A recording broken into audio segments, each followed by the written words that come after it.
வெளிநாட்டு பயணங்களை விமர்சித்துள்ள ஆளுநர் பிரதமரை நோக்கி கேள்வி எழுப்புகிறாரா என்று சந்தேகம் வருவதாக நிதியமைச்சர் தங்கம் தென்னரசு தெரிவித்துள்ளார். இதற்கு பாஜக தான் ஆளுநரை நோக்கி கேள்வி எழுப்ப வேண்டும் என்றும் அவர் பதிலடி கொடுத்துள்ளார்.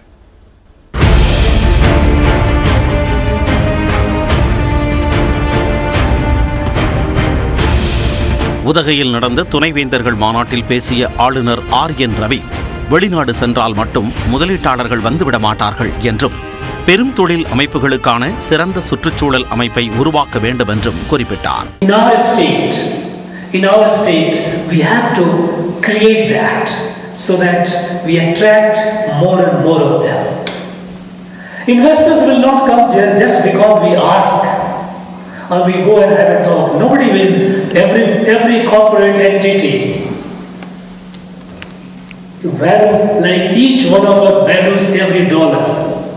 They would not like to sink in if the place is not conducive.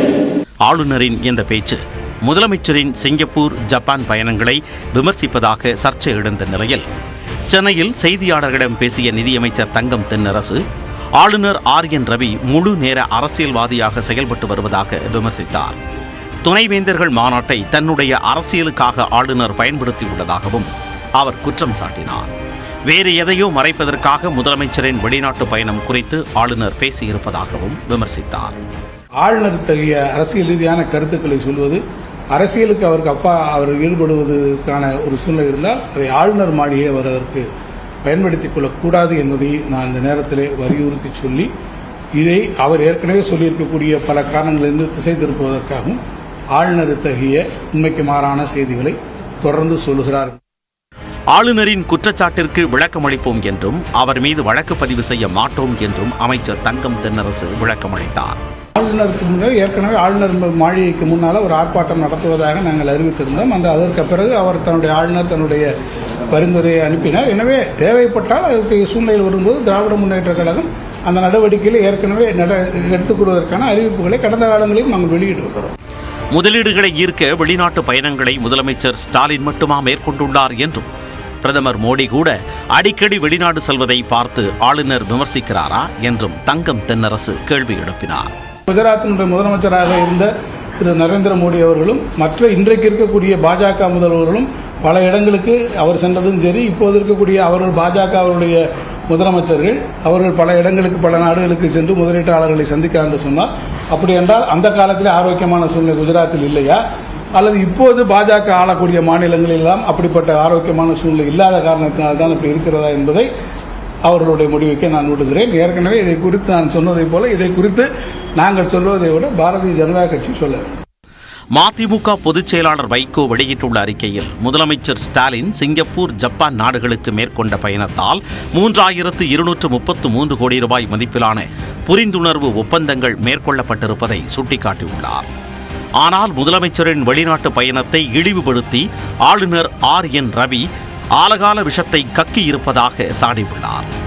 ஆளுநரின் பேச்சும் செயல்பாடுகளும் எல்லை மீறி போய்க் கொண்டிருப்பது கடும் கண்டனத்திற்கு உரியது என்று கூறியுள்ள வைகோ, தமிழ்நாட்டின் முதல் விரோதியாக விளங்கும் ஆளுநர் ஆர்.என். ரவியை வெளியேற்ற வேண்டும் என்றும், இல்லையேல் நாகாலாந்து மாநிலத்தில் மக்கள் விரட்டி அடித்தது போல தமிழ்நாட்டிலும் நடக்கும் என்று எச்சரித்துள்ளார். இந்திய கம்யூனிஸ்ட் கட்சியின் மாநில பொதுச் செயலாளர் முத்தரசன் விடுத்துள்ள அறிக்கையில் ஆளுநரின் பேச்சு முதலமைச்சரின் வெளிநாட்டு பயணத்தை சிறுமைப்படுத்தும் வன்மம் கொண்டதாகும் என குறிப்பிட்டுள்ளார். மாநில அரசின் அரசு கட்டமைப்பை வழிநடத்தும் அதிகாரம் மக்களால் தேர்வு செய்யப்பட்ட அரசுக்கே உண்டு என்று உச்சநீதிமன்றம் தெளிவாக வரையறுத்து உத்தரவிட்ட பிறகும் ஆளுநர் ஆர்.என். ரவியின் நடவடிக்கை அதிகார அத்துமீறலாக தொடர்வதை வன்மையாக கண்டிப்பதாகவும் தெரிவித்துள்ளார். தமிழ்நாட்டின் வணிகச் சூழல் குறித்து ஆளுநர் ஆர்.என். ரவி மறுபரிசீலனை செய்ய வேண்டும் என்று தொழில்துறை அமைச்சர் டி.ஆர்.பி. ராஜா கருத்து தெரிவித்துள்ளார். அவரது ட்விட்டர் பதிவில் நாட்டிலேயே அதிக எண்ணிக்கையிலான தொழிற்சாலைகள் மற்றும் தொழில்துறை தொழிலாளர்களை கொண்ட தமிழ்நாடு மாநிலத்திற்கு அவர் இந்த பழமையான ஆலோசனையை வழங்கவில்லை என்று நம்புவதாக கூறியுள்ளார். உலகளாவிய முன்னணி 500 நிறுவனங்களில் 130 நிறுவனங்கள் தமிழ்நாட்டில் இயங்குவதாக குறிப்பிட்டுள்ளார். ஹுண்டாய், ரெனால்ட், நிசான், மிட்சுபிஷி போன்ற ஜாம்பவான்கள் சமீப காலமாக தமிழக மாநிலத்தில் முதலீடு செய்திருப்பது முதலமைச்சர் ஸ்டாலின் தலைமையிலான திராவிட மாடல் ஆட்சியின் திறமைக்கு சான்று என தெரிவித்துள்ளார். மத்திய அமைச்சர்களும் முதலீட்டாளர்களுடன் பேசுவதற்காக அடிக்கடி வெளிநாடுகளுக்கு சென்று வருவதை சுட்டிக்காட்டியுள்ள அவர், தமிழ்நாடு பிராண்டின் தூதராக இருந்து நமது வெற்றிகளை மற்ற மாநிலங்களுக்கு எடுத்துச் செல்லுமாறு ஆளுநருக்கு அறிவுறுத்தியுள்ளார்.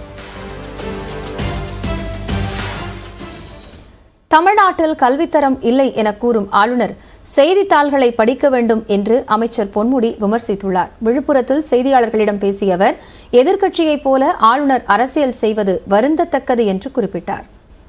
தமிழகத்திலே இருப்பவர்கள் மட்டுமல்ல, இந்தியாவிலே இருப்பவர்கள் மட்டுமல்ல, சிங்கப்பூரிலே இருக்கிற ஒரு அமைச்சர் கூட நான் முதல்வன் திட்டத்தை பாராட்டுகிறார் என்று சொன்னால் அதுதான் நம்முடைய தமிழக முதலமைச்சருடைய தனித்திறமை. இதெல்லாம் கவர்னருக்கு தெரியுதா தெரியலையான்னு தெரியல. அவர் குறைஞ்சபட்சம் பேப்பரையாக படிக்கணும், இல்லை விஷயங்களை முழுமையாக தெரிந்து கொண்டு பேச வேண்டும். அவர் ஒரு அரசியல்வாதியைப் போல, அதுவும் அரசியல்வாதி என்று சொன்னால் இங்கே இருக்கிற நம்முடைய தமிழக ஆளுங்கட்சிக்கு எதிர்க்கட்சியைப் போல அவர் பேசிக் கொண்டிருப்பது உண்மையிலேயே வருந்தத்தக்கது.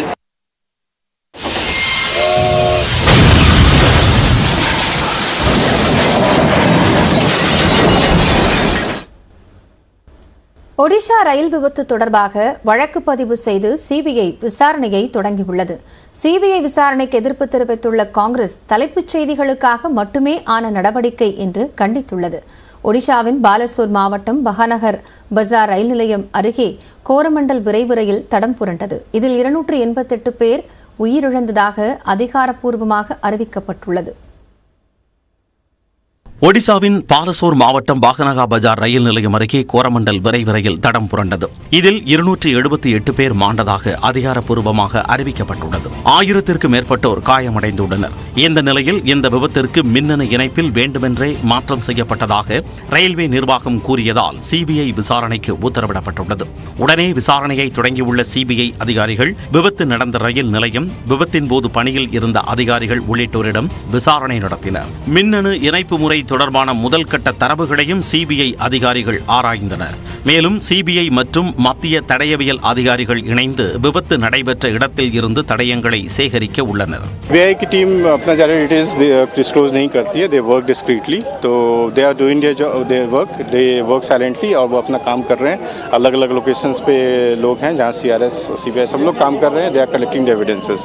ரயில்வே துறையினரிடமிருந்து ஆவணங்களை பெற்றுக்கொண்டு விபத்தில் காயமடைந்தவர்கள், மீட்புக் குழுவினர், மாவட்ட நிர்வாகம் மற்றும் விபத்தை நேரடியாக பார்த்தவர்கள் ஆகியோரிடம் விசாரணை நடத்த திட்டமிட்டுள்ளனர். இதனிடையே சிபிஐ விசாரணைக்கு காங்கிரஸ் கட்சி கடும் எதிர்ப்பு தெரிவித்துள்ளது. ட்விட்டரில் பதிவிட்டுள்ள அக்கட்சியின் பொதுச் செயலாளர் ஜெயராம் ரமேஷ், ரயில்வே பாதுகாப்பு ஆணையர் அறிக்கை சமர்ப்பிக்கும் முன்பே சிபிஐ விசாரணை தொடங்கப்பட்டுள்ளதாக கூறியுள்ளார். தலைப்புச் செய்திகளுக்காக மட்டுமேயான நடவடிக்கை எனவும் அவர் கண்டித்துள்ளார். 2016ஆம் ஆண்டு இந்தூர் பாட்னா ரயில் விபத்து ஏற்பட்ட போது தேசிய புலனாய்வு முகமை விசாரணை நடத்த அப்போதைய ரயில்வே அமைச்சர் சுரேஷ் பிரபு கேட்டுக் கொண்டதாகவும், ஆனால் இதுவரை தேசிய புலனாய்வு முகமை எந்த அறிக்கையும் வெளியிடவில்லை என்றும் ஜெய்ராம் ரமேஷ் குறிப்பிட்டுள்ளார். கிரிமினல் வழக்குகளை மட்டும் விசாரிக்கும் சிபிஐ தொழில்நுட்ப கோளாறுகளை எப்படி விசாரிக்கும் என்றும் காங்கிரஸ் கட்சி கேள்வி எழுப்பியுள்ளது. I fail to understand the rail board, which is under Mr. Vaishnav, is asking for a CBI probe. CBI investigates criminal cases, not some technical lag or issues like this. And when this Commissioner of Rail Safety has already told what is the reason, why are they changing it? Why are they bringing? Because the government of India, wants to bring a sabotage angle to this. The problem why we are continue to have these accidents is because they are not taking into account what is the real problem. And the real problem is very less importance on rail safety. Even the CAG report came down heavily on the rail ministry saying that you have not done enough for rail safety. ரயில் விபத்தில் உயிரிழந்த 100க்கும் மேற்பட்டவர்களின் அடையாளம் இதுவரை காணப்படவில்லை. இது பெரும் பிரச்சனையாக வெடித்துள்ளது. உடல்களை அதிக நாட்களுக்கு பாதுகாக்க முடியாது என்றும் எம்பார்மிங் முறையும் கை கொடுக்காது என்றும் புவனேஸ்வர் எய்ம்ஸ் மருத்துவர்கள் தெரிவித்துள்ளனர். தங்களது உறவினர்களின் உடல்களை விரைவாக அடையாளம் காண 139 என்ற எண்ணை அழைத்து தகவல்களை தெரிவிக்கும்படியும் மருத்துவர்கள் கேட்டுக் கொண்டுள்ளனர்.